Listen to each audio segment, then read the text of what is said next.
Sorry বিয়ের উদ্দেশ্যে প্রেম করছি, আমার মধ্যে কোনো খারাপ মতলব নাই যে প্রতারণা করবো, 2 নম্বরই করবো, আমার নিয়তটা খালেস, আমি তার বিয়ে করব, এই উদ্দেশ্যে প্রেম করলে জায়েজ হবে কিনা।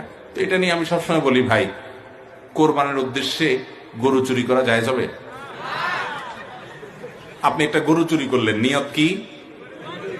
আল্লাহর রাস্তা, আল্লাহরে খুশি করার জন্য বিসমিল্লাহ আল্লাহু আকবার বলে কোরবানি দিয়া নিজে গোশত খাইবো, এলাকা মানুষকে খাওয়াইবো, মাদ্রাসায়ও দান করিব, এরকম খালেস নিয়তে যদি আপনি চুরি করিয়া গরু জবাই দিয়া কোরবানি করেন, সওয়াব পাইবেন না মায়ের খাইবেন? তো কোরবানির উদ্দেশ্যে গরু চুরি করা যেরকম, বিয়ের উদ্দেশ্যে প্রেম করাও সেরকম। উদ্দেশ্য ভালো কিন্তু পদ্ধতি কি খারাপ।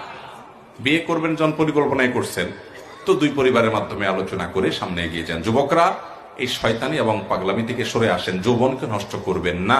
পশ্চিমা দুনিয়া শেষ হয়ে গেছে ভাই।